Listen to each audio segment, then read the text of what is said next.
রমজান মাসের 1 নাম্বার শ্রেষ্ঠত্বের কারণ, 1 নাম্বার বলে এই মাসে রোজা ফরজ করেছে আল্লাহ।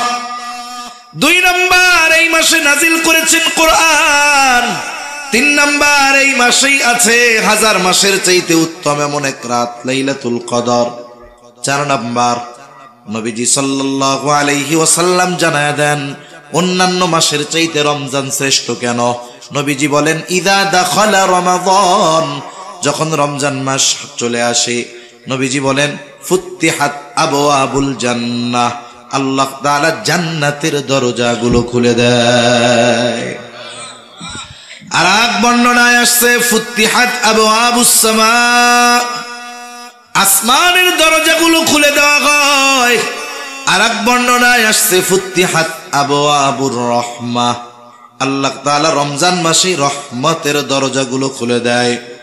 এরপরে আসছে ফুত্তিহাত আবওয়াবুল জাহিম, আগুল্লিকাত আবওয়াবুল জাহিম, জাহান্নামের দরজাগুলোকে বন্ধ করে দেওয়া হয়। ওয়া সুলসিলাতিশ শায়াতিন, এবং শয়তানকে এই মাসে শিকলে আবদ্ধ করে ফেলা হয়। তাহলে রমজান মাস বছরের শ্রেষ্ঠ মাস, শ্রেষ্ঠত্বের কয়েকটা কারণ আমরা জানলাম। এখন এই মাসে আমাদের করণীয় কি আছে, এটা নিয়ে অল্প কিছু কথা বলে আমি আমার আলোচনা শেষ করে দিব ইনশাআল্লাহ। বেশি লম্বা কথা বলবো না, কারণ আগামী দিন যেহেতু একেবারে 99% বলা যায় যে আমাদের রোজার প্রস্তুতি আছে, এজন্য গভীর রাত করা ঠিকও হবে না। এখন এই মাসে আমাদের আমল কি, করণীয় কি, জানার দরকার আছে না নাই? আমরা জানি, তবে এগুলো ঠিক মতো মানি না। 1 নাম্বার, এই মাসে যেই আমল সেটা হলো রোজা। এটা আমাদের জন্য ফরজ।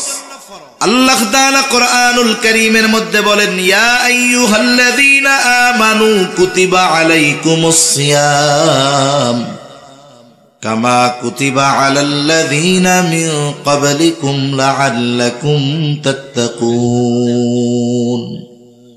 আল্লাহ তাআলা বলেন, হে ঈমানদারেরা, কুতিবা আলাইকুমুস সিয়াম, তোমাদের উপরে রোজা ফরজ করা হয়েছে, যেমনি ভাবে তোমাদের পূর্ববর্তীদের উপরে ফরজ করা হয়েছিল। আল্লাহ তাআলা রোজা ফরজের ঘোষণা দিয়েছেন, সাথে সাথে বান্দা যেন চিন্তা না করে কেমন করে রোজা রাখবো। এই জন্য আল্লাহ তাআলা বান্দাকে জানায় দেন, বান্দা, এই রোজা শুধু তোমাদের উপরে ফরজ করা হয়েছে এমনটা নয়, বরং তোমাদের পূর্ববর্তীদের উপরেও রোজা ফরজ করা হয়েছিল। তোমাদের পূর্ববর্তীদের উপরেও রোজা ফরজ করা হয়েছিল। যখন কোনো বিষয়ের আদেশ নতুন করে কাউকে দেওয়া হয়, মনে করে এই আদেশ মনে হয় আমার আগে এই পৃথিবীতে আর কাউরে দেওয়া হয়নি, তখন তার কাছে কঠিন লাগবে। যদি তারে বলা হয়, আরে মিয়া, তুমি কি প্রথমে এই কাজ করবা নাকি, তোমার আগে কত মানুষে করছে, তখন তার মধ্যে একটা মানসিক চিন্তা আসবে, আমার আগে যদি মানুষেরা কইরা থাকে তাহলে আমি পারবো না কেন? ঠিক কিনা বলেন? এজন্য আল্লাহ তাআলা আদেশ করার পর জানায়া দিলেন, এই রোজা শুধু তোমাদের উপরে ফরজ করা হয়েছে এমনটা নয়, বরং তোমাদের পূর্ববর্তীদের উপরেও এই রোজা ফরজ করা হয়েছিল। পূর্ববর্তীদের উপরে রোজা ফরজ ছিল, আদম আলাইহিস সালাম থেকে নিয়ে প্রত্যেকটা উম্মতের উপরে রোজা ফরজ ছিল, তবে রোজার সিস্টেম ছিল ভিন্ন ভিন্ন। সব উম্মতের উপরে এক ধরনের রোজা আল্লাহ ফরজ করেন নাই। যেমন অতীতের উম্মতদের থেকে জানা যায়, সারাদিন কথা না বলা এটাও ছিল এক ধরনের রোজা।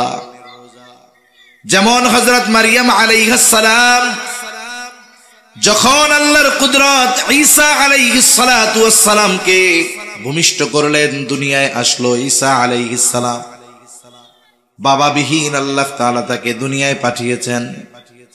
এবার দুগ্ধপোষ্য ওই শিশু সন্তানকে নিয়ে আল্লাহ তাআলা আদেশ দিলেন, যাও তুমি তোমার কওমের কাছে চলে যাও। সাথে সাথে আল্লাহ রাব্বুল আলামিন তাকে জানায় দিলেন যে তোমারে তো তোমার কওম সম্প্রদায় অনেক কথা জিজ্ঞাসা করতে পারে, তুমি তখন কি করবা? আল্লাহ তাআলা শিখায় দিলেন, তুমি বলবা, ফাকুলি ইন্নী নাযারতু লিররহমানি সাওমান ফালান উকাল্লিমাল ইয়াউমা ইনসিয়া। যখন আসছে নিয়া, বিবাহ শাদী হয় নাই, কোলে বাচ্চা, স্বাভাবিক মানুষেরা তো খারাপ বলতেছে, জিজ্ঞাসা করতেছে পোলা কার, এই কার। সে এখন বলে আমি আজকে দয়াময়ের প্রতি সাথে ব্যাপারে এই মানত করছি যে আজকে আমি রোজা, আজকে আমি আর কোনো কথা বলতে পারবো না। তার মানে দেখুন, সারাদিন কথা না বলা এটাও রোজার একটা সিস্টেম ছিল, যে আমি আজকে মানত করেছি এটা, যে আমি আজকে রোজা, যার কারণে ফালান উকাল্লিমাল ইয়াউমা ইনসিয়া, আমি তোমাদের সাথে কোনো কথা বলতে পারবো না আজকের এই দিন। এখন কথা না বললে বাস্তব অবস্থা কি জানা যাবে? ঘটনা কি তো কিছু জানা যাবে না। এবার তারা বলা বলি শুরু করতেছে, ইয়া উখতা হারুনা মা কানা আবুকি ইমরাআ সাউইন ওয়া মা কানাত উম্মুকি বাগিয়া। হে হারুনের ভগ্নী, তোমার বাবাও তো খারাপ মানুষ না, তোমার মাও তো ব্যভিচারিণী না, এই পোলা বাচ্চা তুমি পাইলা কোথায়? এইবার সে তো আজকে রোজা রাখছে, ইশারা দিয়া বুঝায় দিছে আমি রোজা, আল্লাহর জন্য আজকে আমি রোজা রাখছি, কথা কইতে পারবো না। আল্লাহ রাব্বুল আলামিনের আদেশ, কথা তুমি বলবা না, আল্লাহই তো আদেশ দিয়েছে ওই বাচ্চারে দেখায়া দিবা। ওরা যখন এই কথা বলতেছে, মারিয়াম আলাইহিস সালাম ঈসা আলাইহিস সালামের দিকে ইশারা করে দিছে, আমি তো কথা বলতে পারবো না, এর জিগাও। এখন 2-1 দিনের শিশু কথা বলতে পারে নাকি? জোরে বলেন, পারে? পারে না। এরা এবার বলতেছে, ইশারা দিয়া দিছে এইদিকে, ফাশারাত ইলাইহি, আমারে কিছু না কইয়া এই বাচ্চারে জিগাও। তারা বলে, ক্বালু কাইফা নুকাল্লিমু মান কানা ফিল মাখদি সাবিয়্যা। হায় রে, দোলনার শিশু, কোলের শিশু, এ আবার কেমনে কথা বলবে? মূল কথা যেটা, অতীতের উম্মতদের মাঝে রোজার একটা সিস্টেম ছিল, সারাদিন কোনো কথা না বলা। এই উম্মতের জন্য রোজা ফরজ হয়েছে। এই উম্মতের রোজার প্রাথমিক দিকে সিস্টেম কি ছিল? প্রথম দিকে আমাদের উম্মতের উপরে, এই উম্মতের উপরে রোজার সিস্টেম ছিল, সূর্যাস্ত যাওয়ার পরে ইফতার করত। বলে ইফতার করার পর যতক্ষণ না ঘুম যাবে ততক্ষণ খানা দানা সব চলবে, কিন্তু যদি ঘুমায়া যায়, ঘুম থেকে উঠে আর কিছু খাওয়ার সুযোগ নাই। কেউ যদি ইফতার করে আবার ঘুমায়া যাইত, তাহলে তাকে আর পরের দিন সূর্যাস্তের পরে গিয়ে খাওয়া দাওয়া করা লাগতো। এটা ছিল প্রথম দিকের সিস্টেম। ইফতার করে রাতে নামাজ পড়ে খাওয়া দাওয়া করে এই যে ঘুমাইতো, ঘুম থেকে উঠে আর খাওয়ার কোনো সুযোগ ছিল না। 2টা ঘটনাকে কেন্দ্র করে আল্লাহ তাআলা আমাদের জন্য রোজাকে আরো ফরজ করে দিয়েছে। এক সাহাবী, সে দিন আনতো দিন খাইতো, প্রতিদিন তার পরিশ্রম করা লাগতো খাওয়ার জন্য। একদিন ইফতারের সময় সে হালকা কিছু ইফতার করছে, খেজুর দিয়ে একটু পানি দিয়ে, সারাদিন অভুক্ত, খিদা লাগছে। স্ত্রীরে বলছে, তুমি এক কাজ করো, খাবার কিছু আছে কিনা একটু দাও। তা ওনার স্ত্রী বলছে, ঠিক আছে, আপনি অপেক্ষা করেন, আমি আসতেছি। এখন খাবার আনতে আনতে ওই লোক ঘুমায় গেছে। ঘুমায় যখন গেছে, বলেন তো, ঘুম যেহেতু গেছে, ঘুম থেকে উঠে আর কিছু খাইতে পারবে? এখন সে রোজা, রাত হোক তাতে কি, তার মানে আগে রাইতেও রোজা ছিল, দিনেও তো ছিল। এরপরে লোকটা রোজা রাখছে, পরের দিন দুপুরবেলা কাজ করতে গিয়ে ক্ষুধার তীব্রতায়, দুর্বলতায় অজ্ঞান হয়ে গেছে। এটা হলো একটা ঘটনা। হযরত ওমর রাদিয়াল্লাহু তাআলা আনহু, উনি ইফতার করার পরে, নামাজ কালাম পড়ার পরে ঘুমায় পড়ছেন। পরবর্তীতে ওনার স্ত্রীর সাথে মেলামেশা হয়ে গেছে রাতে। এই 2 ঘটনা নবীজি সাল্লাল্লাহু আলাইহি ওয়াসাল্লামের কাছে জানানো হলো। এই 2 সাহাবীর ঘটনাকে কেন্দ্র করে আল্লাহ তাআলা উম্মতে মুহাম্মাদের জন্য রোজাকে ফরজ করে দিলেন। একেবারে সুবহে সাদিক পর্যন্ত পানাহার স্বাভাবিক সময়ের মতো করে দেওয়া হলো। সূর্যাস্ত থেকে নিয়ে সুবহে সাদিক পর্যন্ত খাওয়া দাওয়া সব কিছু চালু থাকবে।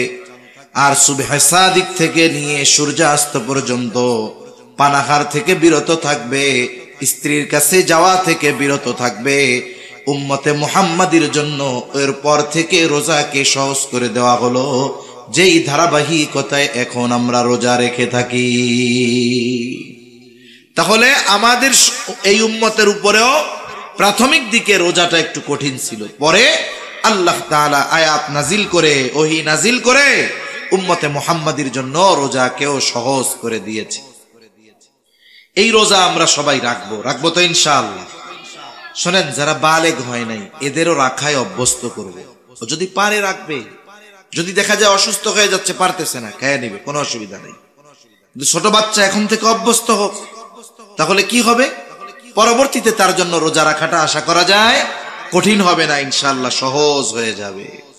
এখন এই কষ্ট করে যে আমরা রোজা রাখবো, এই রোজার প্রতিদান কত বেশি, অনেক হাদিস বলা যাবে। আমি অল্প কয়েকটা হাদিস আপনাদের সাথে একটু আলোচনা করব।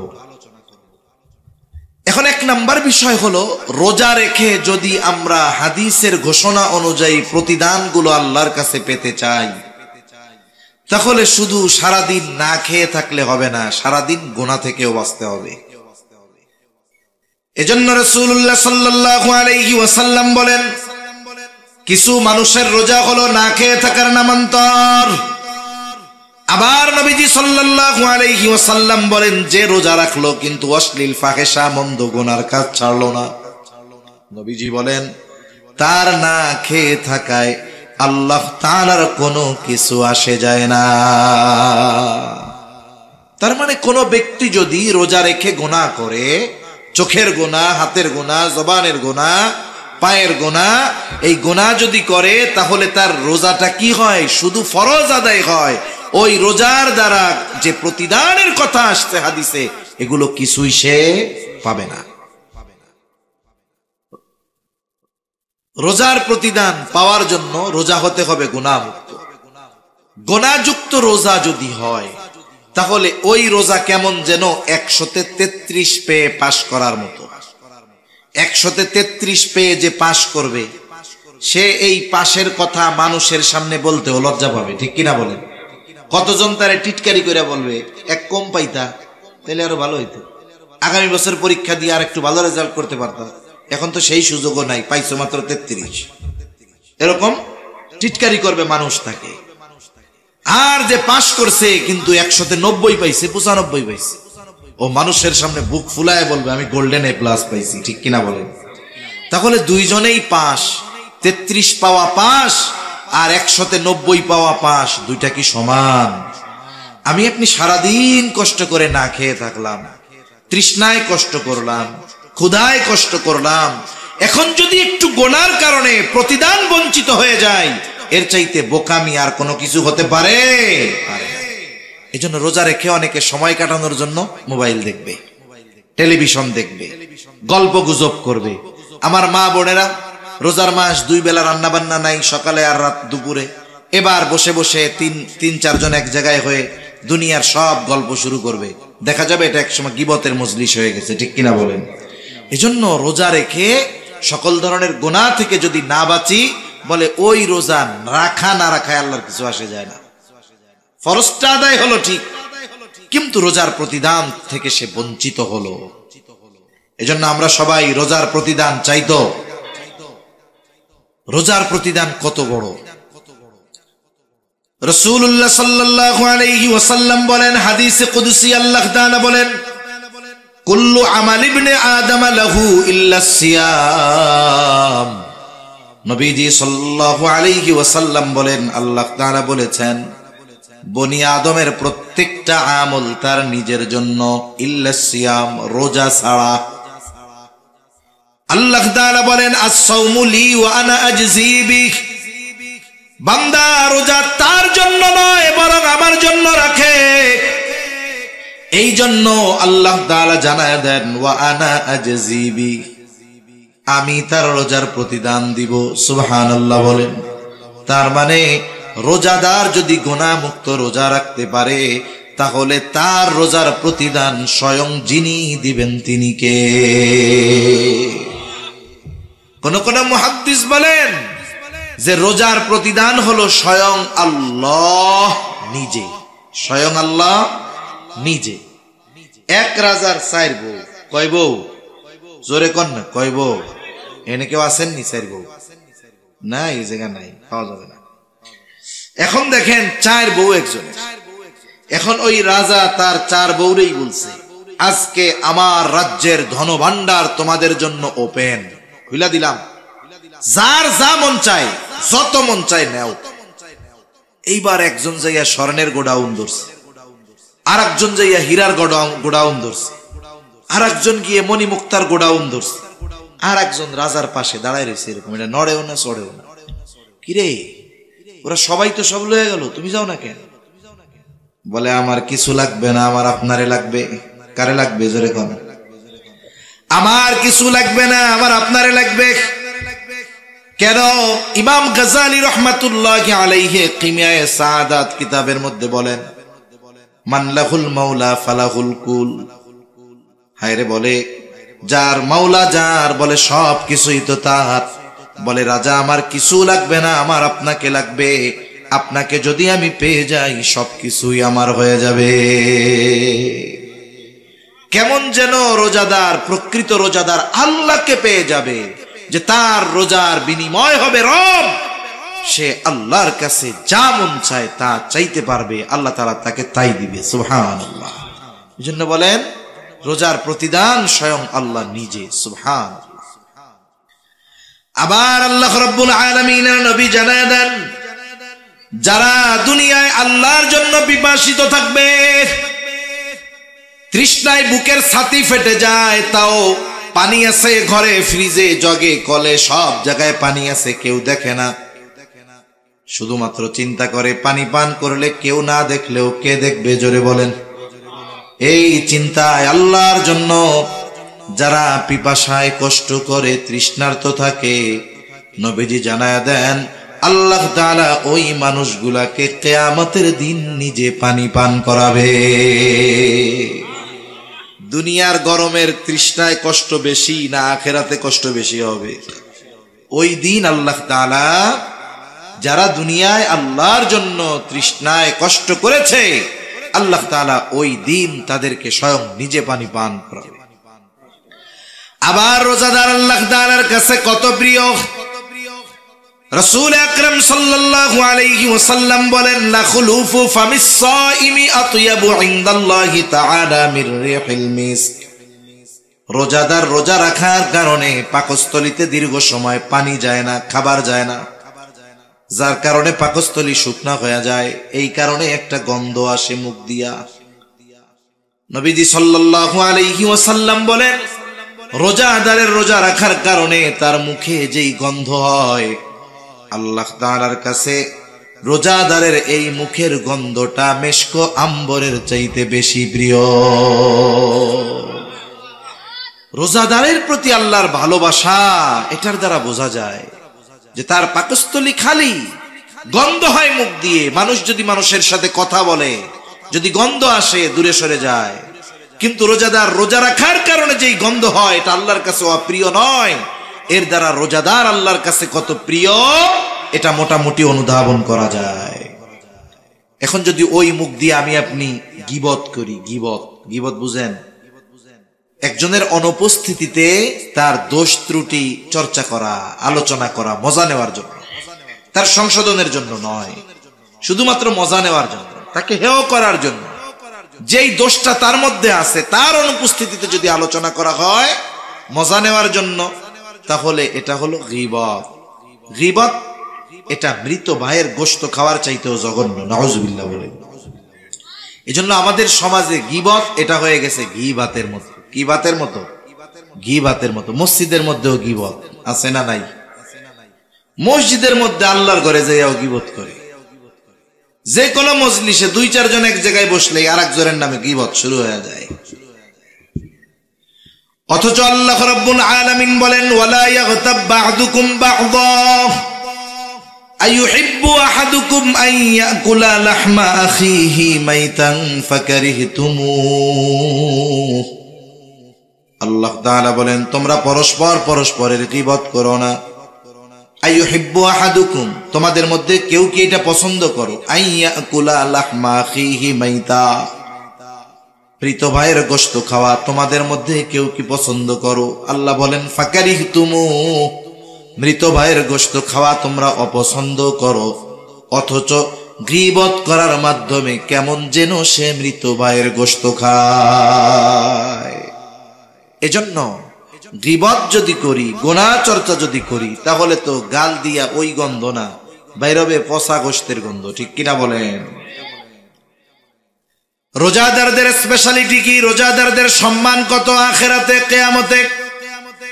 নবীজি সাল্লাল্লাহু আলাইহি ওয়াসাল্লাম বলেন, ইন্না ফিল জান্নাতি বাবান ইউকালু লাহুর রায়্যান।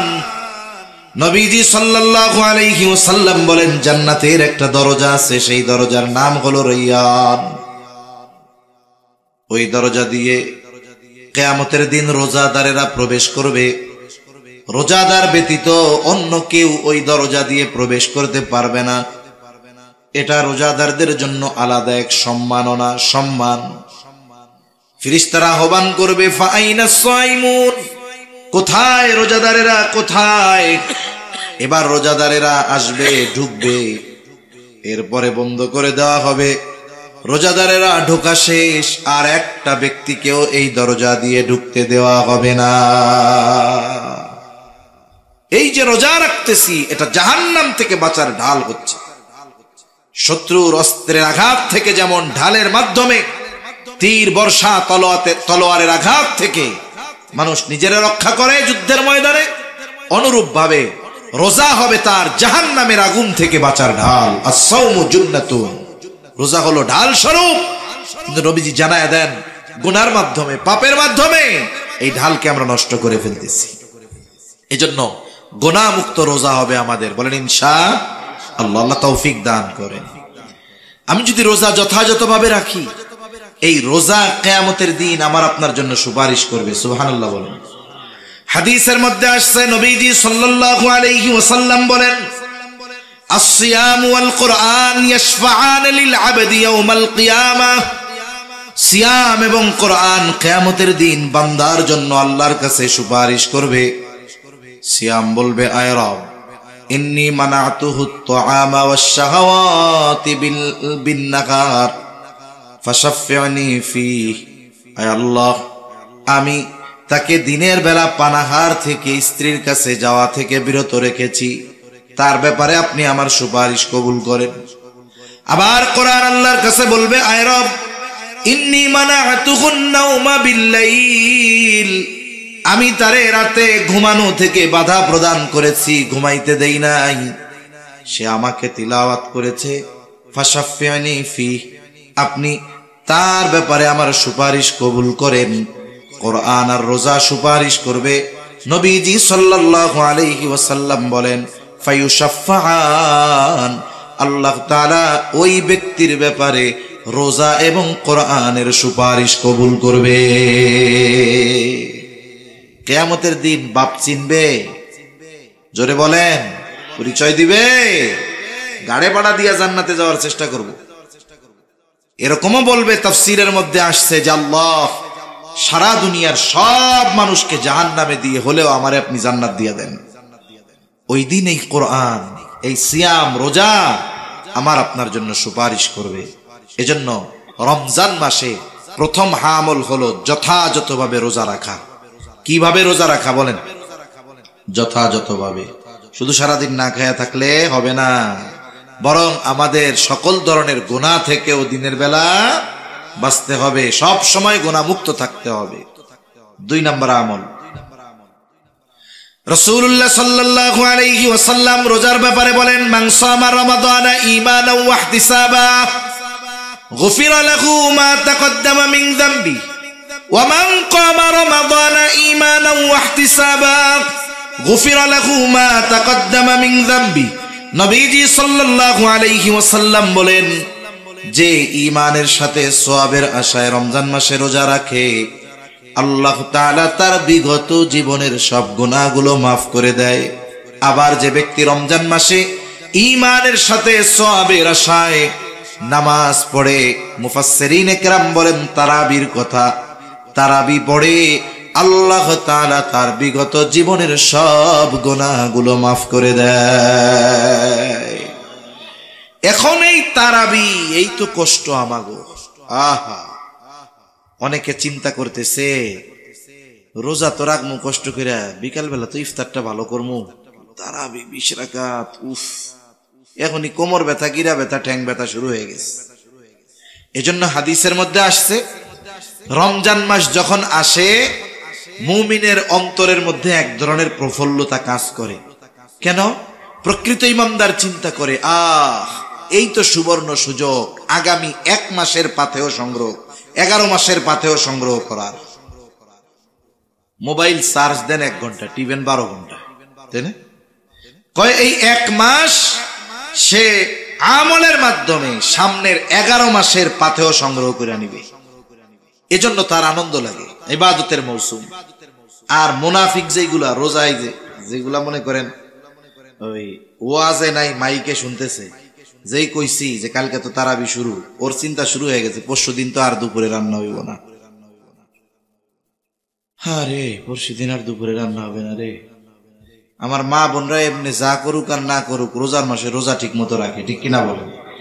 আর যদি খাইতে চায়, খাওয়ানোর কথা যদি কয়, একবারে সব ডিবিলে ধুইয়া দিব একবারে। বুড়া বেটা হয়েছে, খাটাস, কবরের মধ্যে ঠ্যাং একটা গেছে, এখনো রোজা রাখে না, অথচ পোলাপান রোজা রাখতেছে। এখন ওনার টেনশন শুরু হয়ে গেছে, খাইতে হইব কই, কেমনে খামু, এই যে টেনশন শেষ। ওই তাড়াস বাজারে দেয় সুন্দর মতো পদ্মা আছে, খাস পদ্মা, ওর মধ্যে যায় খেয়ে টেয়া বাইরে বের আছে না নাই কোন। এজন্য যারা মুনাফিক, নবীজি সাল্লাল্লাহু আলাইহি ওয়াসাল্লাম বলেন এই রোজা যখন আসে এটা তাদের জন্য কষ্টের কারণ হয়ে যায়। এখন এই যে রোজার মাস, তারাবি পড়তে হবে, আমাদের অনেকের চিন্তা শুরু হয়ে খতম তারাবি কেমনে পড়বো। আবার যদি খতম তারাবি পড়ে হাফেজ সাহেব, তাইলে অন্য মসজিদে কয় মিনিট হয় হিসাব করে, 8টায় শুরু করছে তারাবি, ও গো 8:30 শেষ, আমাকে 3 মিনিট বেশি লাগছে, 8:33। হাফেজ সাহেব এসে, হাফেজ সাহেব আমরা কিন্তু বাইরে যেতেছি, আমাকে 25 মিনিটে শেষ করা লাগবে, আছে না নাই কোন? আপনারা কে কইছে খতম তারাবি পড়তে? আপনি সূরা তারাবি পড়েন বাড়ি গিয়ে আস্তে আস্তে। হাফেজ সাহেব কোরআন তিলাওয়াত করবে, কয় মিনিট বেশি লাগে শুদ্ধভাবে পড়লে? হাফেজ সাহেব সুন্দর মতো 1.5 পারা যখন প্রথম 6 দিন পড়বে, প্রতি পারায় সে যদি 30 মিনিট সময় নেয় তিলাওয়াতের জন্য, রুকু সেজদা এগুলা তো আর কমানোর সুযোগ নাই, নাকি সেজদা 2টার জায়গায় 1টা দিলে হয়ে যাবে? মাশাআল্লাহ হবে, 2টাই তো দিবে। কমপক্ষে রুকুর মধ্যে সুবহান রাব্বিয়াল আযীম 3 বার তো বলবে নাকি? সুবহান রাব্বিয়াল আলা কমপক্ষে তো 3 বার বলবে নাকি? এইগুলা তো আর কমানোর সুযোগ নাই। তিলাওয়াত কতটুকু দ্রুত পড়া লাগে? 1 পারা হাফেজ সাহেবরে যদি 1.5 মিনিট করে প্রতি পৃষ্ঠায় সময় দেওয়া হয়, তাহলে সে মোটামুটি দ্রুততার সাথে শুদ্ধভাবে পড়তে পারবে। আর যদি সে প্রতি মিনিটে 1 পারা 1 পৃষ্ঠা পড়তে চায়, পড়তে পারবে, কিন্তু পরিপূর্ণ শুদ্ধ আর স্পষ্ট ভাবে হবে না। এখন দেখুন, সে যদি 20 মিনিটে পড়ে, আর যদি 10টা মিনিট সময় আমরা বেশি দেই, তাহলে তিলাওয়াত সুন্দর হবে। কোরআন তিলাওয়াত করলে শুধু সওয়াব হয় তা না, কিছু তিলাওয়াতকারী তিলাওয়াত যখন করে কোরআন তারে লানত দেয়। বলে আল্লাহ কারে পড়াইছেন আমারে পড়ার লেগে, রেইলি হাফেজ আছে, শুরু করো মুসল্লি কিচ্ছু বুঝলো না, কোনো লাভ হইছে? কমপক্ষে তো শব্দগুলো স্পষ্ট উচ্চারণ হতে হবে। যারা শুনতেছে তাদের শব্দগুলো মুখস্থ নাই, তবে শব্দটা বুঝতে তো হবে। এতটুকু ভাবে যদি কোরআন পড়ে 10 মিনিট সময় বেশি লাগে। কয় মিনিট? এখন 20 রাকাতে 10 মিনিট একবারে লাগে না 20 বারে লাগে? তার মানে প্রতি রাকাতে কয় মিনিট বেশি হয়? 30 সেকেন্ড। কয় সেকেন্ড? আধা মিনিট। আরে ভাই, এই আধা মিনিট সময় প্রতি রাকাতে বেশি দাঁড়াইতে আপনার আমার ঠ্যাং ব্যথা হয়ে যায়। আহা, এটা বড় দুঃখের ব্যাপার। এজন্য আমরা মানসিকভাবে প্রস্তুতি নিব। কোরআন শোনার জন্যই তারাবি পড়ব। কোরআন নিজে পড়তে পারতেছি না, তারাবিতে শুনতেছি। রাসূল সাল্লাল্লাহু আলাইহি ওয়াসাল্লাম জিবরাইল আলাইহিস সালামরে শুনাইছেন। এজন্য কোরআন শোনা শোনানো দুটাই আমলি কাজ। ফেরেশতার আমল, জিবরাইল আলাইহিস সালামের আমল। এজন্য আমরা তারাবিতে হাফেজ সাহেবদেরকে তাড়াহুড়ো করতে বলবো না। বলবো যে দেখেন একটা মাস আমরা কোরআন শুনতেছি, আপনি আমাদেরকে শুদ্ধভাবে দৃষ্টিরতার সাথে সবকিছু ঠিক রেখে যতটুকু তাড়াতাড়ি পড়া যায় এর চাইতে দ্রুত পড়ার দরকার নেই। তাহলে তারাবিটা আমরা একটু রিল্যাক্সে পড়বো, সময় নিয়ে পড়বো, সুন্দরভাবে শুনবো ইনশাআল্লাহ। কোন 3 নাম্বার, যেহেতু কোরআন নাজিলের মাস, এই মাসে আমরা কোরআনের জন্য সময় বেশি দিব। সারা বছর সময় হয় না, চেষ্টা করব রমজানে কমপক্ষে 1 খতম কোরআন পড়ার।